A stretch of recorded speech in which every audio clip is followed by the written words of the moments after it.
Okay. Hello, and welcome to the Global Leaders Dialogue, an event organized by the UN Population Fund, UNFPA, to mark the 20th anniversary of the Durban Declaration and Program of Action. I'm Dominique Day. I chair the UN Working Group of Experts on People of African Descent, a fact-finding body mandated by the UN Human Rights Council to investigate and report on the situation of people of African descent globally. Our theme today, People of African Descent, A Journey Toward Equality, focuses specifically on the progress and challenges in implementation of the Durban Program of Action. This includes, in particular, efforts to ensure the social, political, economic, and cultural rights of people of African descent. It is my honor to moderate this dialogue with a group of superstars whom I will take a moment to introduce now. First, Dr. Natalia Kanem, Executive Director of the United Nations Population Fund. Ms. Susana Baca, former Minister of Culture of Peru, who is a singer, songwriter, and activist with cultural interests. His Excellency Professor Gerardo Maloney, a former ambassador who's a sociologist, writer, educator, Panamanian filmmaker, and activist. Professor Sir Hilary Beckles, a distinguished academic, international thought leader, UN committee official, and global public activist in the field of social justice and minority empowerment. Dr. Marta Moreno Vega, a respected scholar, producer, activist, educated author, professor, Yoruba priestess, and founder of the Caribbean Cultural Center, African Diaspora Institute. And Ana Paola Barretto, activist and researcher on the intersections of race, gender, global health, and the arts. She's the Transnational Birth Equity Director for the National Birth Equity Collaborative. So let's open this dialogue with remarks from UNFPA Executive Director, Dr. Natalia Kanem. Dr. Kanem, the floor is yours.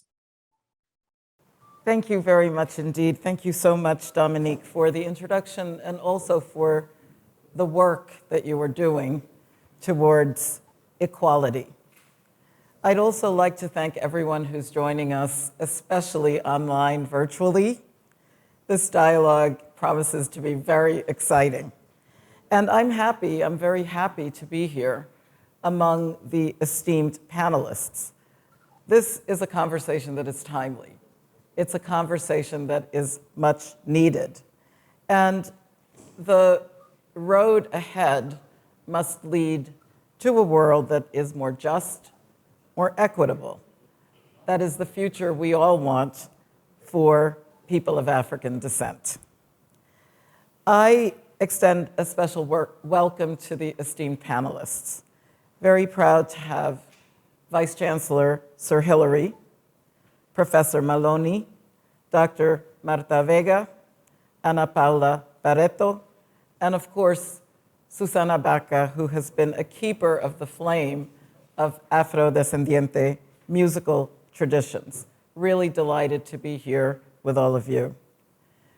Distinguished participants, dear friends, last week was a wonderful, momentous, unforgettable occasion for people of African descent and for the journey that we are taking to advance in the spirit of recognition, in the spirit of justice, and of development.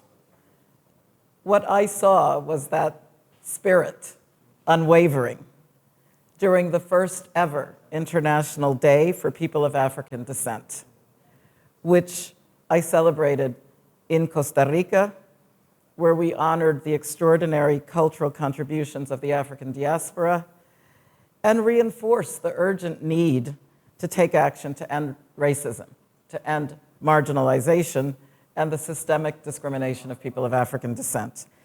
And just last month, the United Nations General Assembly adopted a resolution. It establishes the Permanent Forum of People of African Descent. The General Assembly did this unanimously during a high-level meeting marking the midterm review of the International Decade for People of African Descent, which ends in 2024. And we are building momentum as this decade comes to a conclusion. We need to engage in dialogue, such as we are today, regarding where do we go from here through 2024 and beyond.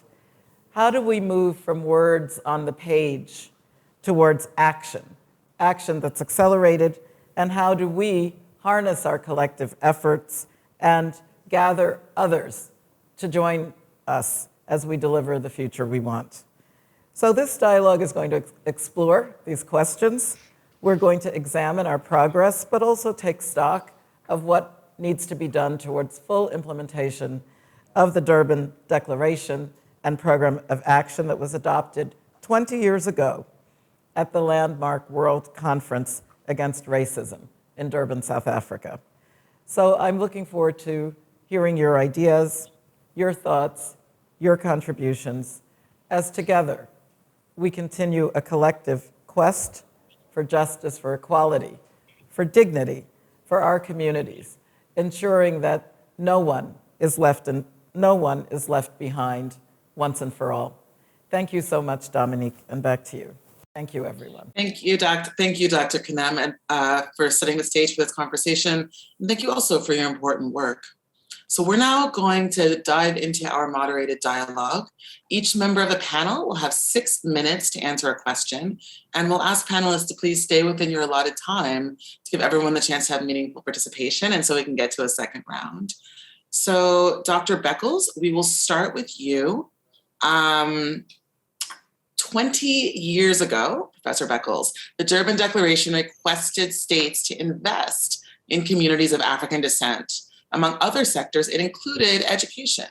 As an educator and as a thought leader in this area, what are your views on the progress that has been made to ensure communities of African descent have access to quality education?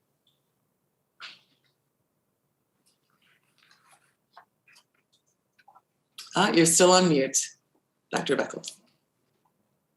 Okay, thank you.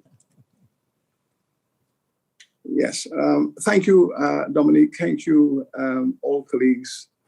Tremendous honor and pleasure to be a part of this program and to reflect on where we have reached since Durban 2001. In respect of the issue of access to education, higher education especially, access to college, university, skills training and professional development. I need to make one or two general statements on the theme. First of all, we recognize from the historical evidence that the African journey through Western modernity has been characterized by a massive criminal de-education experience, and that the African population was de-educated, it was de-skilled, and it was deprofessionalized, and that was the objective of the structures of colonial exploitation of enslaved African labor. So the general process was that millions of Africans went through a 400 or 500 year period of being de-skilled, being de-educated, and in fact, being afraid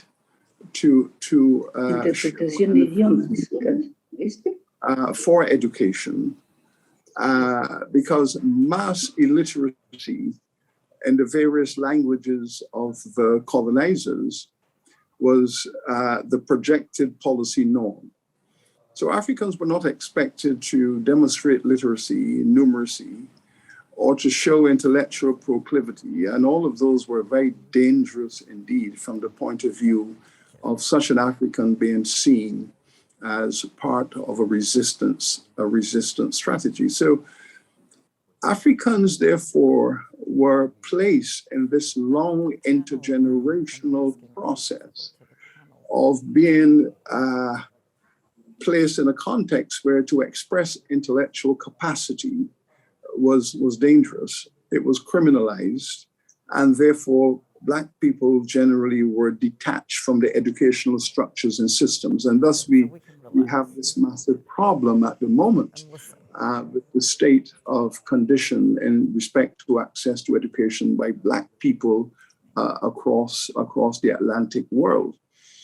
Here in the Caribbean, for example, where I am an educator, I'm involved in driving access revolution to education in general.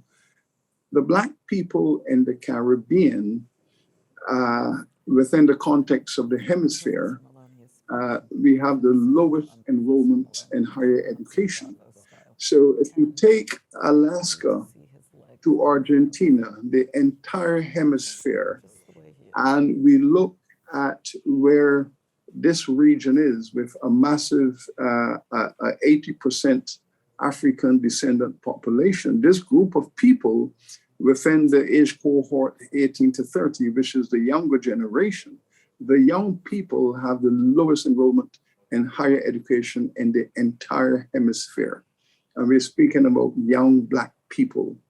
In a hemisphere that is galloping towards economic transformation, digital development, professional training, access to technical and other artistic intellectual skills. So within the context of skills access, professional development, academic training, we continue 100 plus years after emancipation to be in a situation of being at the bottom of access to education in the hemisphere.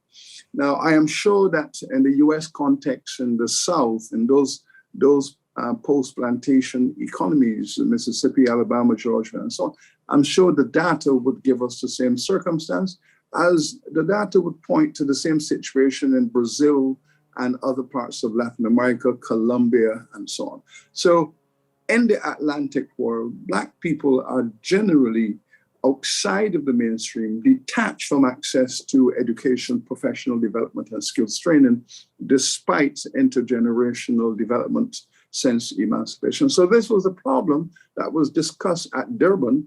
This was the issue that was addressed at Durban. This was the resolution. There was a resolution focused around that concept, that the only way that the Black people of the world and the Americas in general are going to have community development, family development, and to build up the infrastructure of Black civilization was access to education and public health, and the two are connected. We did not see any significant movement, simply because there has been a major pushback. There is no doubt that the Western nation states, the post-colonial states, the states that on chattel slavery, there is a tremendous pushback and indifference among these states. And we see this in the years since Durban. So post-Durban, I would say that the response by states across the Atlantic world and beyond, that the response has been anemic. There has been no enthusiasm. There has been no policy framework that drives this agenda. And what we're looking at is resistance to the philosophy and the culture embedded in the Durban Declaration. It is still a palpable objection among the corporate class, among the leaders of the nation state, to address this fundamental issue. And we see this everywhere that we have examined and collected data. So it is clear that we are going to need more than a decade to deal with the African descendant issue. We're going to need a second decade. And we're advocating that the 1 decade is, given the resistance, given the depth of the problem, given the enormity of the problem, it will take 10 years even to thaw the resistance and begin to turn this around, to have action in the subsequent decades. So those of us who are in the activist agenda are pushing for a second decade. We are calling for a very frank conversation in the UN, that is the custodian of the Durban Declaration, to have a deep dive to get to the bottom of what has been going on since Durban. I know that conversation is likely to happen at the UN next week, and we are asking many of our leaders who are going to have access to the floor of the General Assembly to insist upon these things. This is a matter of the democratic rights of African peoples in the 21st century. And therefore, the reparatory justice agenda has to be the critical focus around which this matter of access to education is addressed.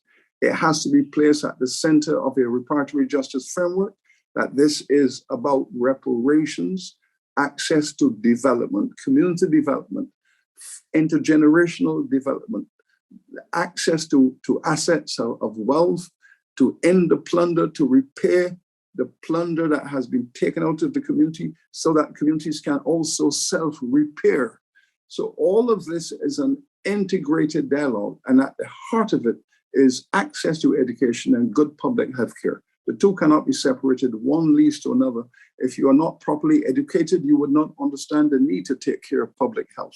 If you're not properly educated in terms of the basic sciences of how the body functions, of how one should take care of nutrition and one's health, then the pandemic of chronic diseases that has ripped through the Black community of the Americas, that is a consequence also of not being able to self-repair because you don't have the tools to do so. So if we take the simple criterion of chronic diseases, let's say the chronic diseases criterion, if you take that one simple criterion, then the Black people of this hemisphere are the sickest people in the world. The Black people in this hemisphere, using the criterion of non-communicable chronic diseases, hypertension, diabetes, and so on, we are the sickest people in the world because of this. And therefore, a lot of work has to be done. We have not made any significant progress to speak of, and it has to be shouldered to the wheel and pressing on for another decade. Thank you. Thank you, Dr. Beckles. And I invite everyone to think about what it means, as Dr. Beckles says, that this anemic response to the right to education, to the call for education in Durban, education, the core transmission of knowledge, has been so wholly criminalized, disinvested in, stripped of people of African descent. So thank you for that important intervention. I'd like to turn now to Ms. Susanna Baca and ask a question of you. At the time of the acceptance of your post as a cabinet minister in 2011, you vowed to combat discrimination against Indigenous peoples and peoples of African descent. As we mark the 20th anniversary of Durban, can you reflect on what progress has been made in the implementation of the Durban Program of Action in your country, in Peru? Good morning, everyone, once again. I especially appreciate the opportunity to share this panel with you. I think that you are in the same, you maintain that willingness to express yourselves from your experiences and about our hopes, dreams, and our Latin American surroundings. And regarding the question that was asked in the panel about my promises and combating discrimination against Indigenous peoples, Afro-descendants, when assuming the role of minister, I had the challenge as Minister of Culture under my duties of fundamental categories such as the Vice Ministry of Interculturality, which establishes by mandate of the national constitution the visibility of Afro-descendant, Amazonian, and Indigenous peoples. All these political aspects converged. They had a common axis: the fight against discrimination and the fight against social, cultural, and economic exclusion. This is how we started our management. In a few days, an intercultural dialogue began. Our agenda included the meeting at all levels of the ministries with the presence of the representatives of all the communities assigned for this dialogue, and everything seemed to be heading in a very good way. Our agenda of principles at that time was very clear. We must fight for the law of prior consultation. What does this law mean? I think we all know, but I can tell you that it is a very important law in my country. At that time, a huge misfortune had happened. There was a confrontation between the Amazon community and the police. They asked that they were to be consulted prior to doing any work within their community, in the area of their community, or on the land of their community. So, the oil and mining companies had to meet with the community and tell them what were they going to do. But they had concerns about environmental contamination. Then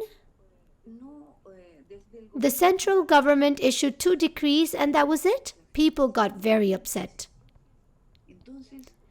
After that, the law of prior consultation was going around in Congress, and finally, that year in 2011, it was approved unanimously by the Congress, and it was my job as the Ministry of Culture to implement it so the law can be enforced. I don't know what other word to use. So the law can be enforced, and that people should have the right to demonstrate against or in favor of the intervention in their communities. Then we also saw that the role of education in the prevention of racial prejudice and the need to guarantee progress in the integration of the gender perspective in the measures and programs adopted to avoid racism, racial discrimination, xenophobia, and other ways with these intolerances in accordance with Durban. The creation of the Observatory Against Racism, as soon as I returned from the meeting after Durban, was a meeting in Brazil, and I returned from there. And I was attending that meeting representing my country as a minister, and also in representation of the president, as he could not assist. Then there was great enthusiasm for this. We thought that this would achieve many things. Upon my return, it was proposed that the creation of the Observatory Against Racism should contain disaggregated statistical data for the formulation and implementation of public policies against racism. But when I left the ministry, things were left the way they were. And well, the other ministers have been working on this little by little. But I had great hope that racism would keep on reducing in the country. However, that has not happened. On the contrary, I have now been a member of the Court of Honor of the Ethical Pact in the elections in Peru. And I have been able to see closely the times that women have faced discrimination. Oh, that's terrible. Discrimination because they're women. Discrimination against people who live in indigenous villages because of the way they speak and how They've wanted to change the course of the elections by making up a series of issues. So I have come to the conclusion that we have made little progress. And it is, as the previous panelist, Professor Hillary, said, that education is essential to ensure that our countries stop discriminating against people because of their belief, because of their skin color, because of the way they speak. And so, in these moments,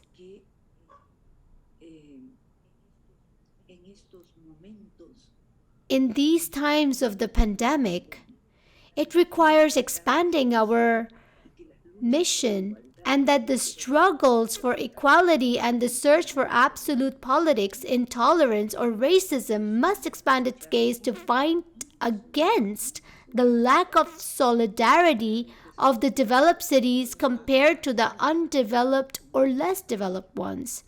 Since this is a more significant trait in a country like Peru, where more than one official policy discriminates against a black, an indigenous, or even an Amazonian. It is the indolence of a population that allows and creates unequal environments where the latter could live in misery, famine, with lack of education and capacity, lack of access to health technologies. It would be necessary to first develop policies in general that are felt by the broad sectors of the general population of Peru, and thus only develop policies to combat the evils of discrimination and racism within these same communities. Thank you, Ms. Varga. So thank you very much. Our working group did a country visit to Peru right before the pandemic. And I think we really saw firsthand what you've talked about, which is the commitment that one person can show in bringing and leading change, and how that shifts, how individual leadership makes a big difference, but the lack of a cohesive race analysis can really limit the progress a country or a community can make. And we thank you for your work, having seen some of it firsthand. All right, why don't we continue with our panel? Dr. Mariota Moreno Vega, perhaps I could ask you a question in a moment. Let me start by introducing sort of the second major theme here. The Durban Declaration recognizes the value of cultural heritage of Africans and people of African descent. You have done extensive work for the preservation and expansion of knowledge of African diaspora tradition. How can we use this cultural heritage to advance the Durban agenda specifically, and to advance equality and rights for people of African descent more generally? Dr. Vega. And also, Dr. Vega, you are on mute. You can unmute yourself.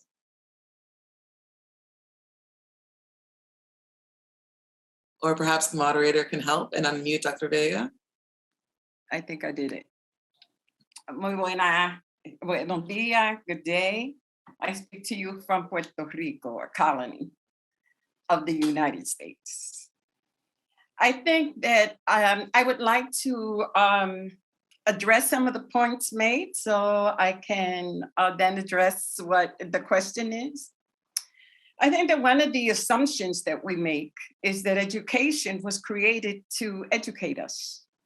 As a professor, as a university professor, as a cultural activist, one of the realities is that education, or the educational system, was not designed to educate us.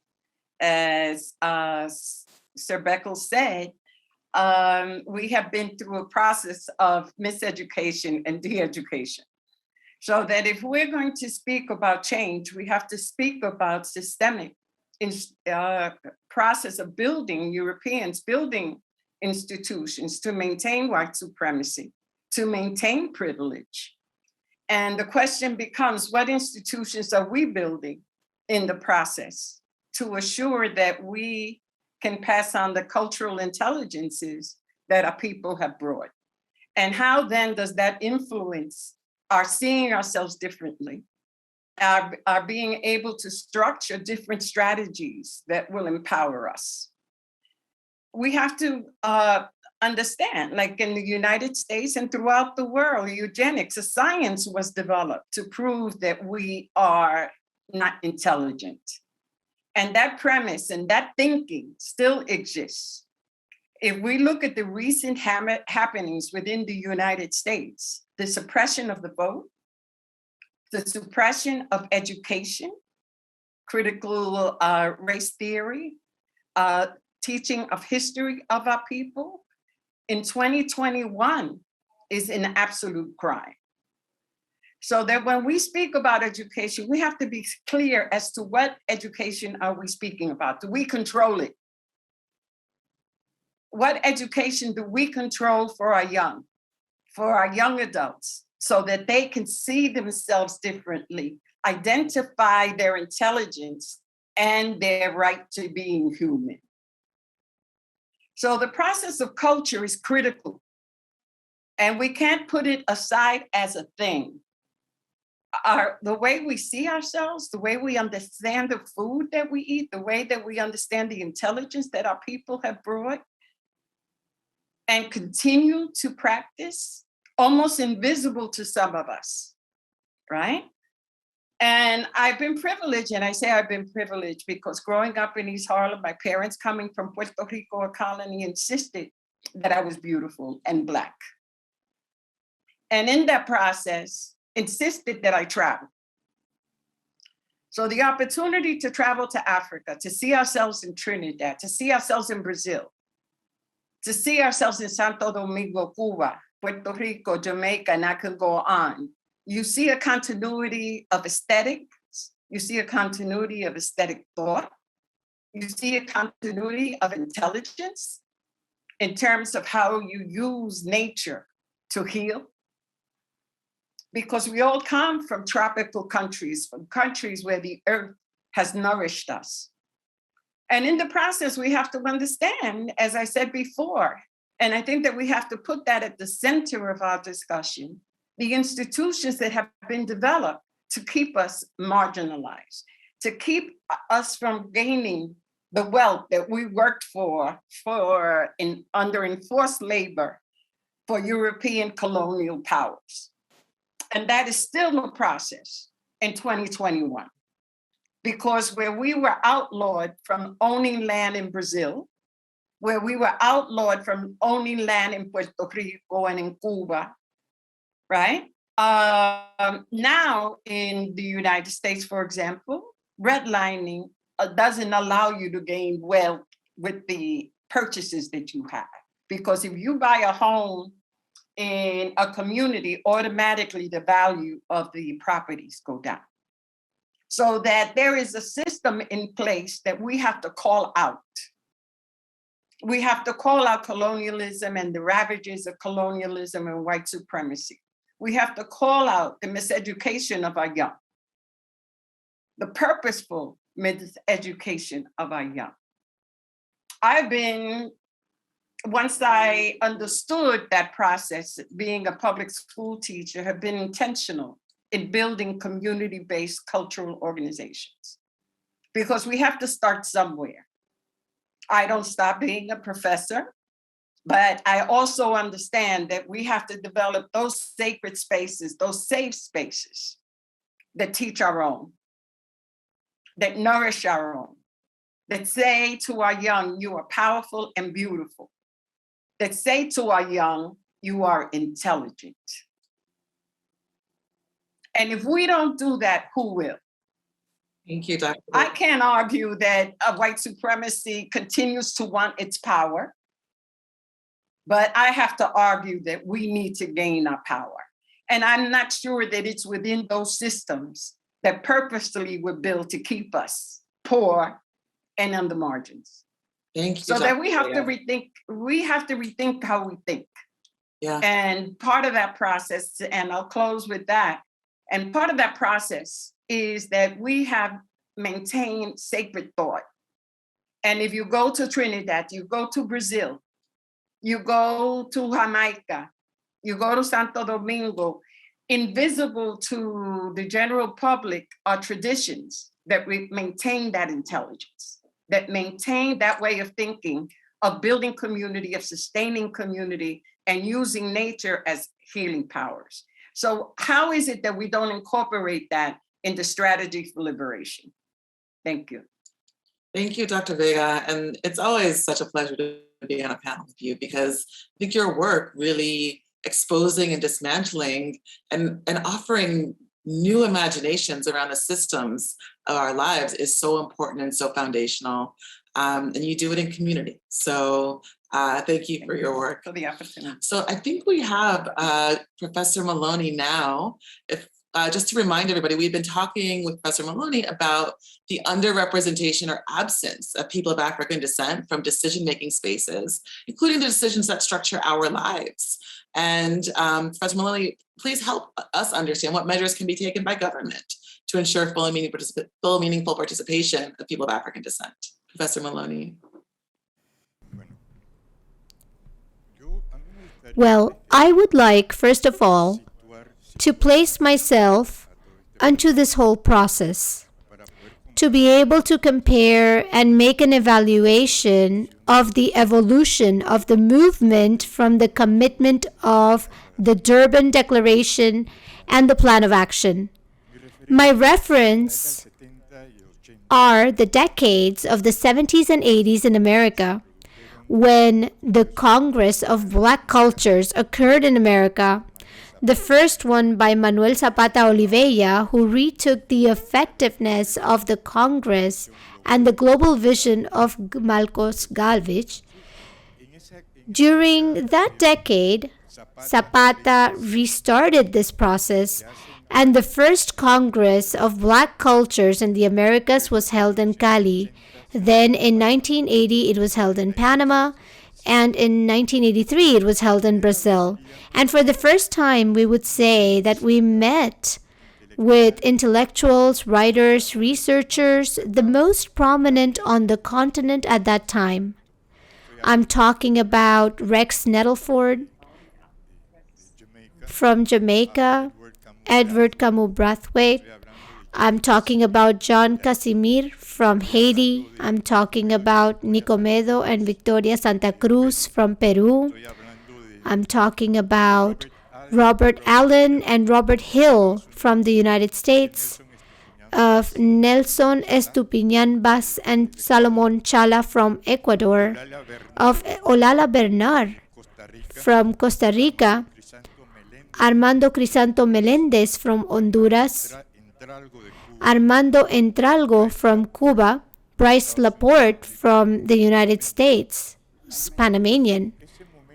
I believe that moment was so decisive because we designed a roadmap to try to find an answer to the problem and sufferings of Afro-Americans throughout the continent.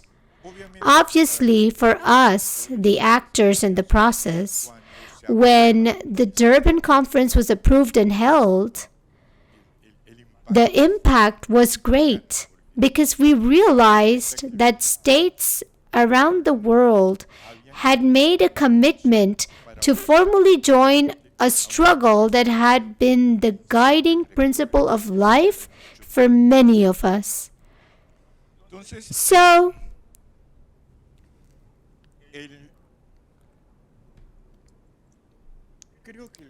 I think it is important to be clear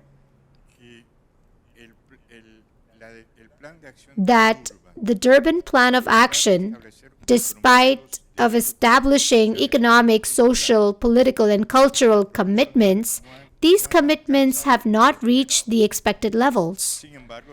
However, progress has been significant. In the most part, for some states, And due to the responsible actions of the United Nations and the Afro-descendant community itself, there have been significant transformations.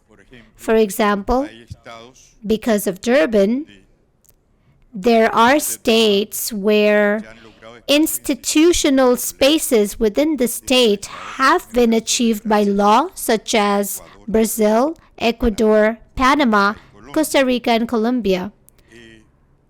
Durban has also represented an interesting strengthening of Afro-descendant social movements. In Central America, for example, the honest existence and the coordinating role that occurs, especially in the Afro-descendant grassroots movement in the region, is very important. The articulation and growth of Black women's organizations on the continent is also a result of Durban. The development of youth organizations on the continent also, I think, is a very important achievement that shows a significant level of maturity of African descendants. It is also important how Durban has influence, for example, in countries that have always had an Afro population, but never gave any kind of importance to it, and they began to give it the connotation and value that this deserves. I'm referring to the case of Mexico, for example, the case of Bolivia, and the case of Salvador, for example. I believe these are very specific aspects of maturity and expansion of the essence of the movement within the basis of civil society. Obviously, the influence that Durban has created on the movement and the development of the levels of consciousness in places in Europe, especially in Spain, for example, is very important. In recent years, Spain has developed a very important level of organization, coordinated with Latin America, but also coordinated with African countries themselves. I think the Black Lives Matter campaign has a lot to do with that. Virtuality, a product of the pandemic, has also provided social networks with a central role in making visible the problem of racism and discrimination, opening an important space for a number of academic and cultural events, but also for complaints and acts of solidarity. However, it seems to me that being greatly influenced by the scope of events, the most important achievements throughout this period has been the strengthening of identity. In other words, the recognition and rescue of what our cultural heritage is directly from Africa. This has been, in my opinion, Thank you, Professor Moreno. of great value because it has stimulated the development of an ethnic consciousness, which is perhaps one of the very important results throughout the scope and of Durban. However, the fact that the greatest emphasis has been on stimulating and strengthening awareness, I believe that it has not prioritized in the same manner as social measures and goals, the social demands in terms of education, technology, and health. In any case, I think the pandemic demonstrated that the effect of the states not given enough value to it, importance, and should have decided to carry out intercultural policies where there is respect for citizenship regardless of the ethnic condition. I believe the pandemic showed the levels of inequality that still exist in the region that are important to overcome. I believe Thank you, Dr. Maloney. that for a transformation to occur through the creation of a new global system, equality, democracy, and sustainability must be the central pillars in any strategy to solve the problems of intolerance, discrimination, and racism that still persist in the continents and the world. Thank you, Dr. Maloney. And thank you for this important intervention. I think we have seen in the pandemic the impact of decision-making that excludes people of African descent from meaningful participation, and the importance, as you say, of looking at it in very local context. I think at this point, we'd like to bring in our final panelist, Paola Barretto. Welcome. And let me just offer you this to reflect upon. Women and girls suffer multiple and intersecting forms of discrimination, and we've seen how that perpetuates a cycle of intergenerational poverty. Empowering women and girls, including through access to quality sexual and reproductive health rights, is a powerful tool to end this cycle and contributes to the advancement of the Durban agenda. In what ways can governments and civil society organizations support the empowerment of women and girls of African descent? Thank you so much, Dominique. It's truly an honor to participate in such a crucial discussion. This is a highly important question, as the states have the responsibility to protect and to promote our human rights, and civil society actors are key stakeholders in the development of a comprehensive response to the advancement of the Durban agenda, as well as the International Decade for People of African Descent.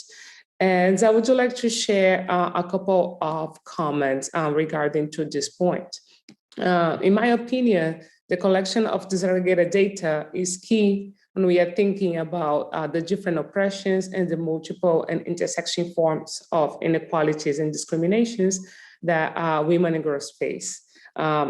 Is it important to fight the structural discrimination and racism, and governments needs to take disaggregated data as part of their natural or regular strategic planning that they do every year.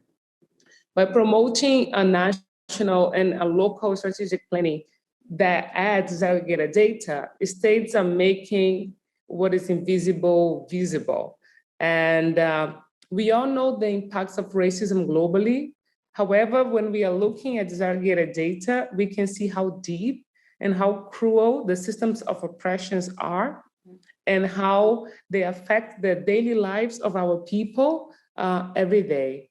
And when we are thinking about income, wealth, education, health, access to justice, or even dignity. Disaggregated data brings light to the maintained segregation, exclusion, and inequality that many of our communities face every day. States should also recognize their historical responsibilities and actions regarding to structural systems of oppression of the past and of today. The history of slavery, the transatlantic slave trade, and reparations are essential part of this process as well. Disaggregated data are necessary for governments to take meaningful and impactful actions if they want to move towards a really and truly just and equal world.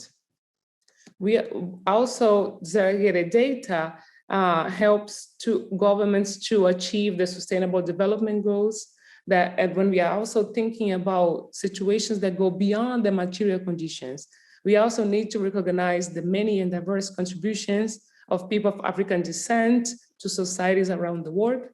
As Januaro Garcia, a very important Black Brazilian photographer, used to say, there is a history of Black people without Brazil. However, there is no history of Brazil without Black people. And talking about Brazil, the country where I'm from, Brazil has well collected, developed, and analyzed disaggregated data when we are thinking about the situation of people of African descent, including when we are thinking about health. And I want to mention that Brazil and the US are the only countries in the Americas that do disaggregated data on health indicators. It is due to disaggregated data that we can understand how unequal Brazil is. And I would like to share just two examples. In São Paulo, the city where I'm from, people who are poor and live in poor areas are 10 times more likely to die from COVID than people that live in wealthy areas. Black São Paulo residents are also 62% more likely to die from COVID than white residents. Brazil also, unfortunately, has the highest maternal mortality case due to COVID in the world. 77% of pregnant women that died due to COVID are Brazilians.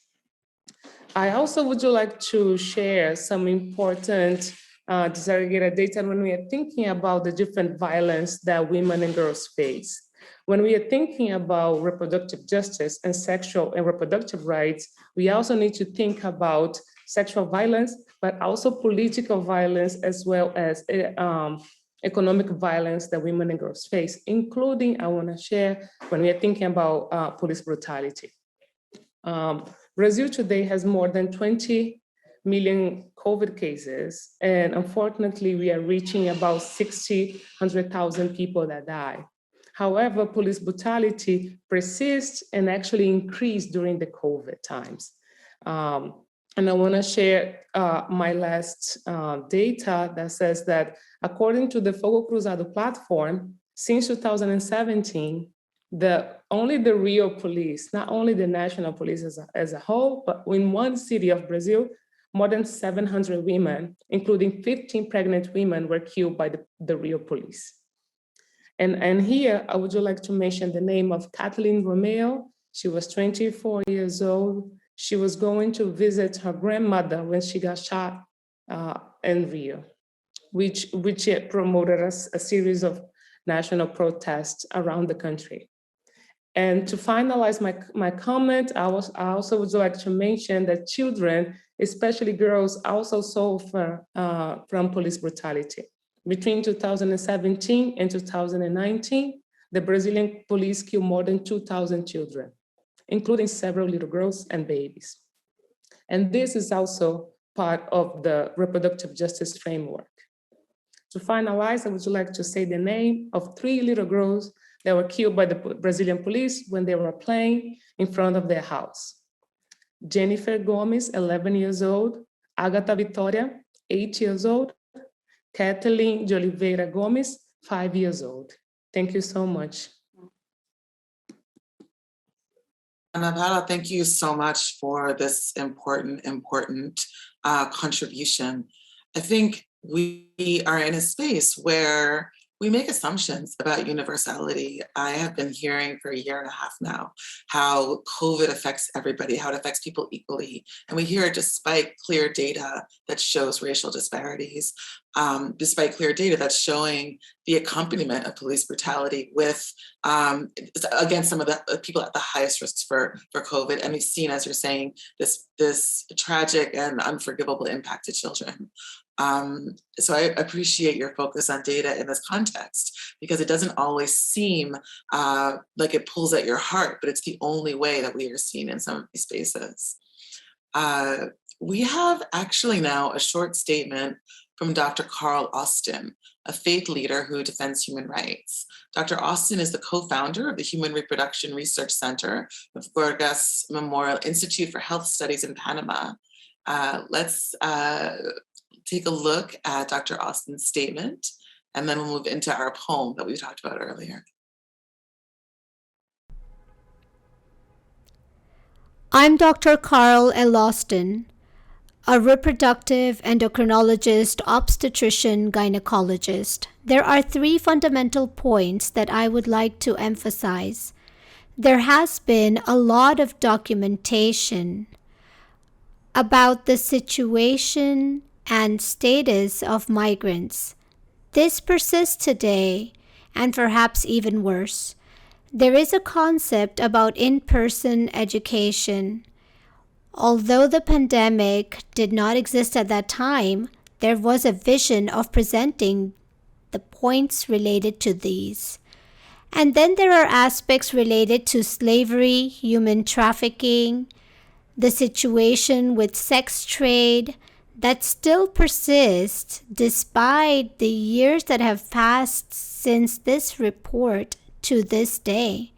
These topics are still present and very present in our daily lives. Hello, beautiful people, and hello, people from African descent. I am Vicky the Poet, your Afro poet. I would like to thank Dr. Natalia for this wonderful opportunity. Today, I'll be performing a poem entitled Being Black is Gold, Living in Dark is Thin of the Old. Sit, relax, and enjoy as I perform. Across the Atlantic, there lies an ageless, gallant land called Africa. She is dressed with untold riches, and her breast with the tradition of the ancients. A land caressed with brave mysteries and embraced by tamed nature. Her footprints have been a touch in tunnels and direction signs at every turn ends. Her tall mountains, adoring savannas, upright trees, stretching and curving rivers are only a pinch of her tasty meal. In her children, she breathes life, and the legacy of her valiant warriors she embalms for a lifetime. Her sons and fearless daughters build the Western Empire with a tool called unity, with just their bare hands. Her uniqueness was extracted from blackness. No wonder she glows even in darkness. She has survived the rage out of Noah's Ark. She has withstood spit from angry dragons. And amidst the thorns, she still stood her ground and never let go of her supreme crown. She is the home of the sun, but these days her clouds is robed in darkness. From afar, she seems slack, but what is stuck in her bosom is like an oxygen, so sufficient for us all to share. These days she bleeds with her sisters across the Pacific. To be specific, Asia, Europe, North America, South America, Antarctica, Oceania, and Australia.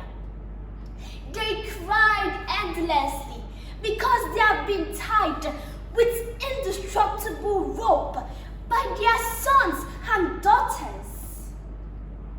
To make this world once again a better place, and to stitch smile on her crying face.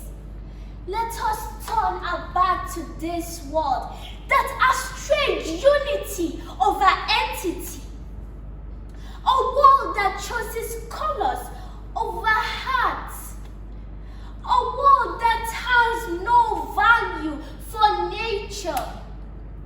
A world nurturing its own destruction. Pack your bags, grab your things, and flee with me from this world and banish its thoughts. Let us go back to the old ways and borrow the tool called unity from our ancestors. Let us replace a device called me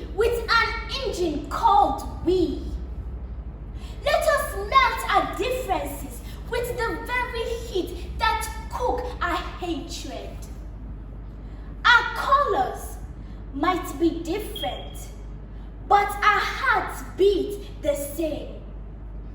Our ways might be unique in their ways, but our lungs breathe the same. What is meant for all should not be given to few. The birds, they are of different colors, shapes and size, but they own and dwell in the sky in harmony. No wonder where I came from. Very early in the morning, they do sing songs of harmony and pleasant melody. Let go of your abode. Withdraw the keys from your robe and unlock your heart. Fill its room with love and oneness. Let go of your fist and open your hands for embrace. In your eyes, what is yours I will see as mine. And in my eyes, what is mine you will see as yours. I am yours truly, Vicky. Thank you, UNFPA Sierra Leone. So, yes. So thank you, Vicky, for sharing with us this moment of culture. We would like to close out our panel with just a closing thought from each panelist. You get 60 seconds. I realize this is almost criminal, yet I'm going to ask folks to really just give us one closing thought.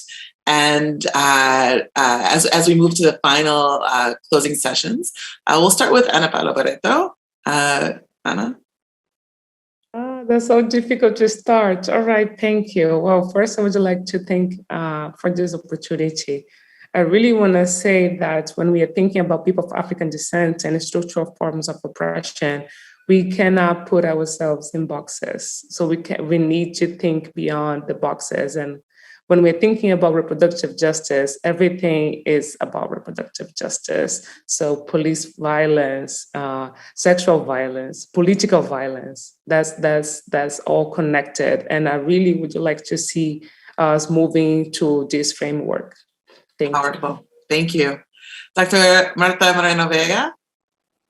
Well, in keeping with Durban vision, right, of culture, I think that we need to understand that the ashe that we have carried to all of our communities and distributed throughout our neighborhoods and families, and it persists, that we need to weave together a way of seeing ourselves that is different and build institutions that are based in that aesthetic, in our way of seeing the world.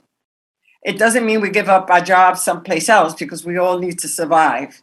But the reality is, if we don't build our own, we remain with the same conversations over and over again, because these other institutions were designed to maintain white supremacy and keep the other on the margins. Amazing. So true. Amazing. Professor Sir Hilary Beckles, a closing thought. Oh, we may have lost Professor Beckles now. Oh, no, okay. Yeah. Thank you, Dominique. I believe it's going to be important to step up our advocacy in much the same way that we did in the build up to Durban. There was a lot of work we did in the year or two before Durban. We now need to step up that global advocacy once again around the issue for a second decade and to focus on education, public health as critical. So we have to have a strong advocacy movement demanding the second decade. Already Caribbean prime ministers are talking about this. They're speaking at the UN next week. These are some of the ideas that are going to be on the agenda at the UN. So all of us should rally to keep the focus around the post-Durban declarations. Amazing. Thank you, Professor Beckles. Ms. Thank Baca, a closing thought, 60 seconds, please. A few days ago, I was just watching the CARICOM Summit in Africa, and it caught my attention because I believe that part of the path that we need to travel is just that, We need to create a strong continent because that continent is part of the solution of the problems that we continue to face here in the diaspora. I think it is important that we are not just Afro descendants because we come from Africa. Rather, Africa is within all of us. That's beautiful. Africa is within us. Thank you, Professor Maloney. Susanna Baca, a closing thought, if you will, for 1 minute. And I think you need to unmute, or perhaps the moderator can help you and unmute for you. Great. Go ahead, Ms. Baca. Yes, please go ahead. I remember from what we lived many years.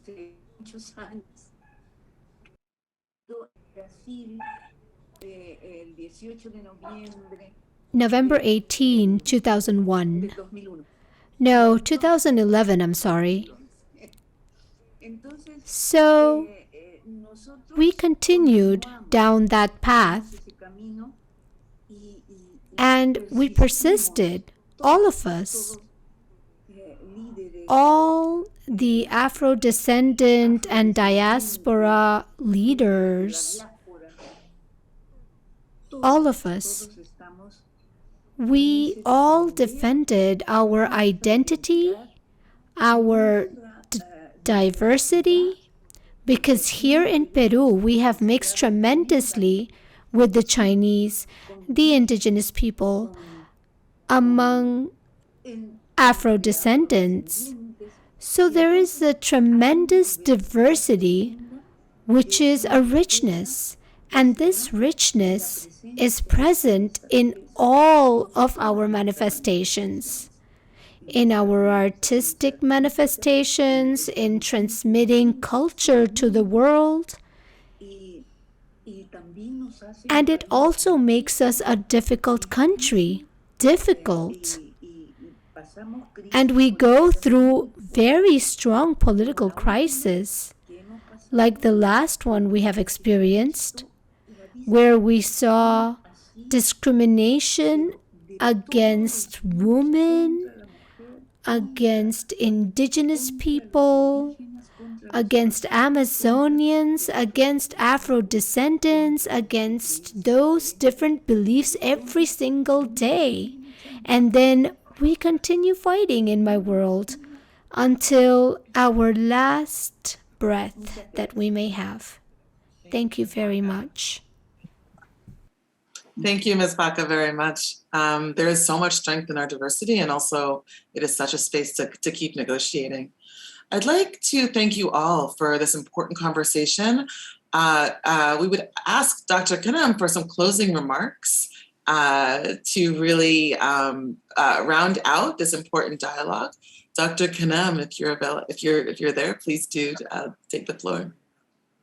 Thank you so much, Dominique. This has been an outstanding set of discussions in this global dialogue. The momentum is building towards leaving no one behind. And the list is long.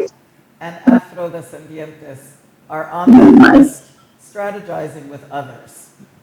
As Secretary General of the United Nations, Antonio Guterres, said regarding the historic first day, International Day for People of African Descent, quote, acknowledging the entrenched legacy of enslavement, redressing the wrongs of history, and shattering the evil lie of supremacy demands persistence and action every day, at every level, in every society, end quote.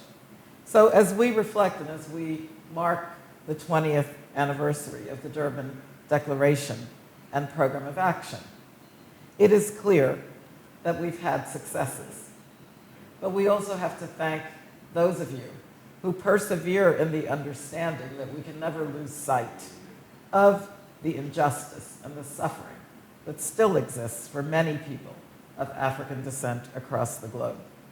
The General Assembly debate will take place on the 22nd of September regarding the 20th of Durban, and CARICOM is leading in that discussion, and we thank them, while noting that 2024 is drawing closer and closer, and that is the close of the current decade of action.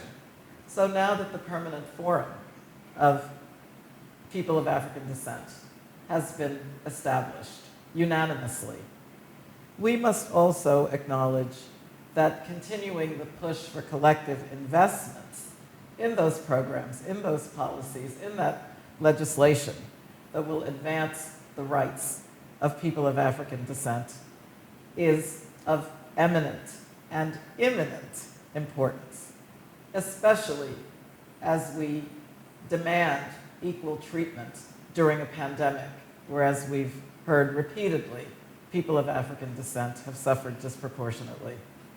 I would like to acknowledge the leadership from the government of Costa Rica in particular, the vision of the president and the vice president, Madame Epsi Campbell-Barr, for global leadership in establishing the historic first International Day for People of African Descent, which was celebrated in conjunction with participants from Africa. Lastly, young people who have been a catalyst for much of the momentum we have seen over the millennia need to be promoted as they continue to make clear that peace and justice go hand in hand.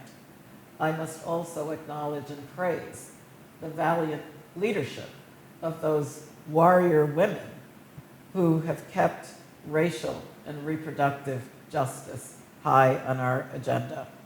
At the Nairobi Summit, marking the 25th anniversary of ICPD, the world made political commitments, financial commitments, and policy commitments to leave no one behind and to reach the furthest behind first, specifically all people of African descent.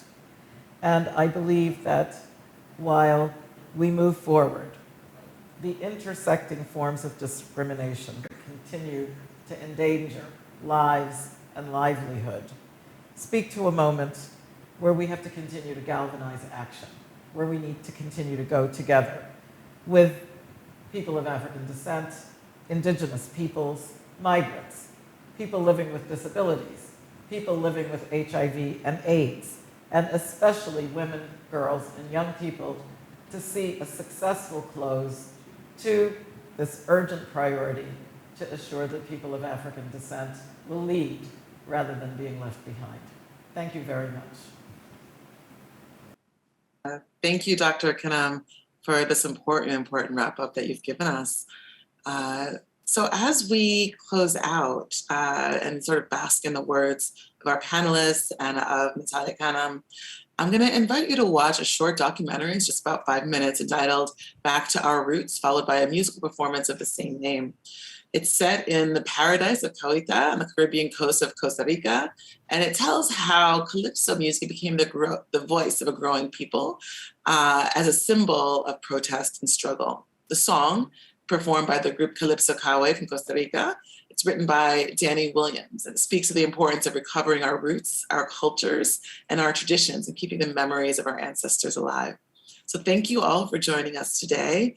My most sincere thanks to our panelists, to Dr. Natalia Kanam, and to all of you for your engagement in this incredibly important dialogue on the 20th anniversary of Durban. And please do sit back and watch the documentary and the musical performance to close us out. To be a calypsonian, you must know the rules. Que el calipso viene de nuestros antepasados leanos, que es una herencia ancestral, musical, que considero que se debe preservar.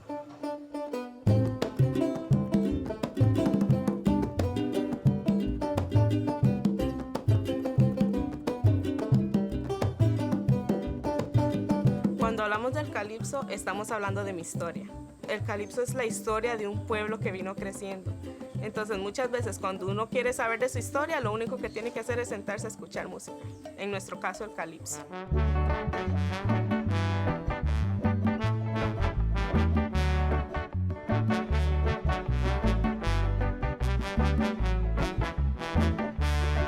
Para mí el calipso era la voz de un pueblo que hablaba.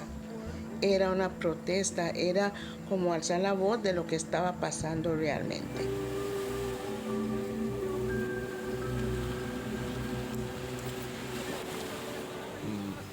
Desde nuestra existencia hemos tenido que estar en una lucha permanente.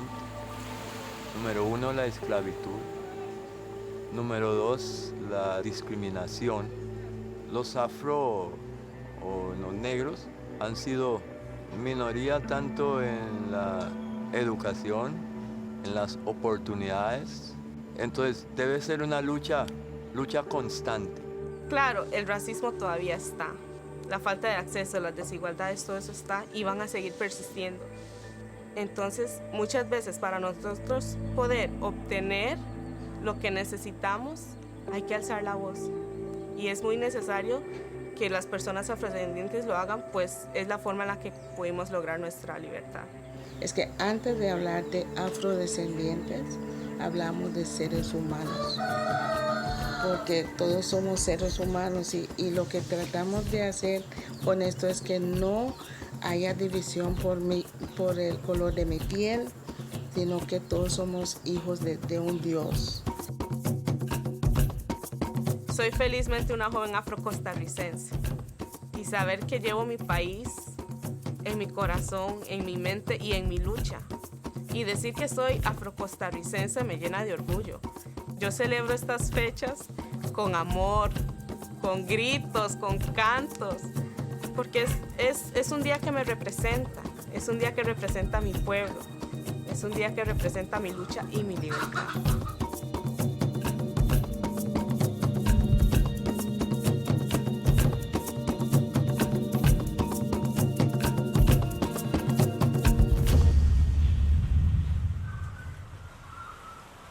A mí me emociona escribir de nuestra historia más allá.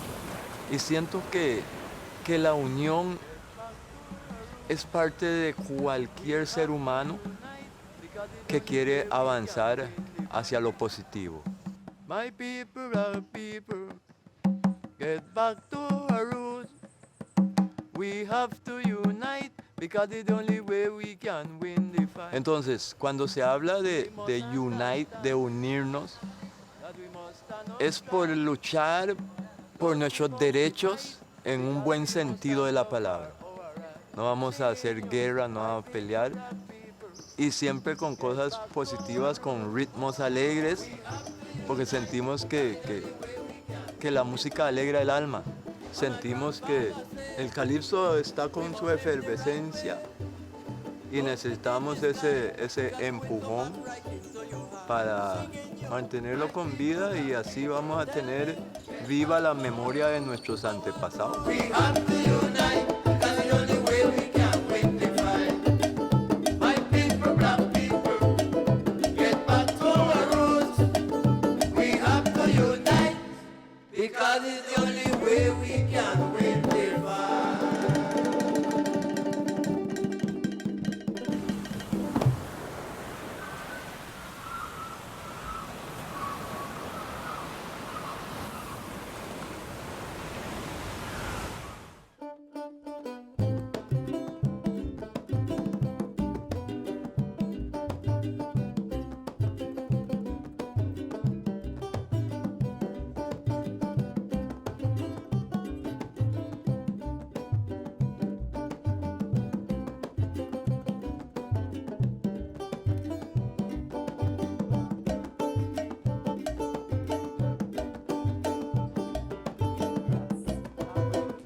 we come back right into your eyes, singing you.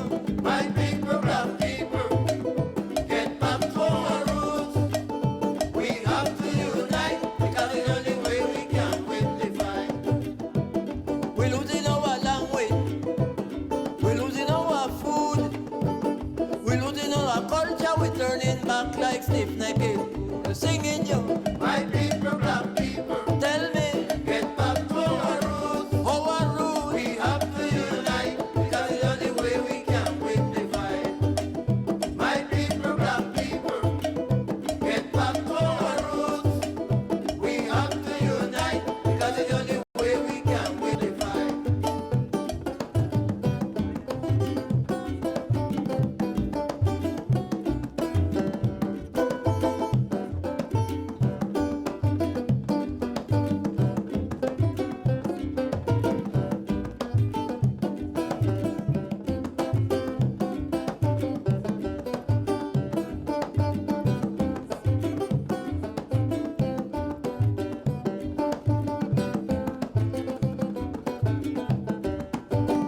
My people, black people, get back to our roots.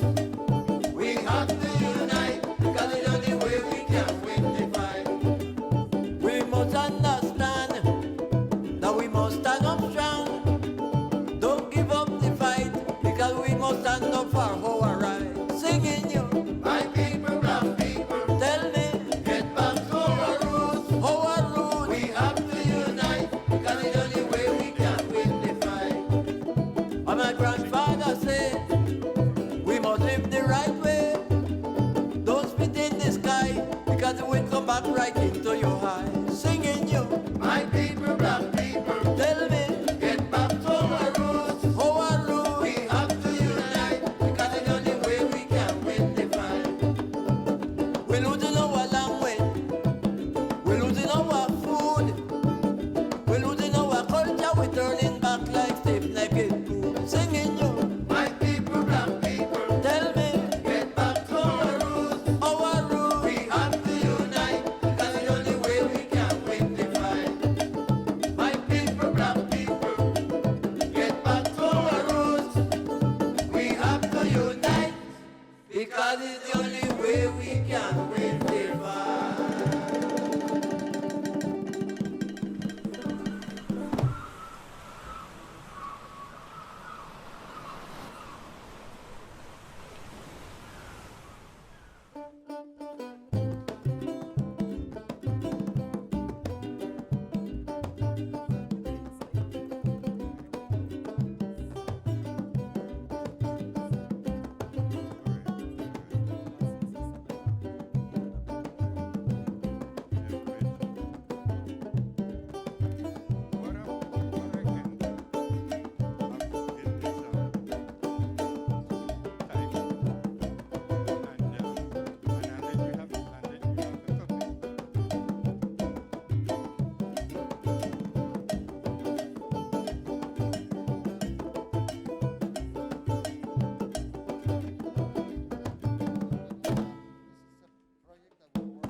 Thank you. Thank you. Yeah, it was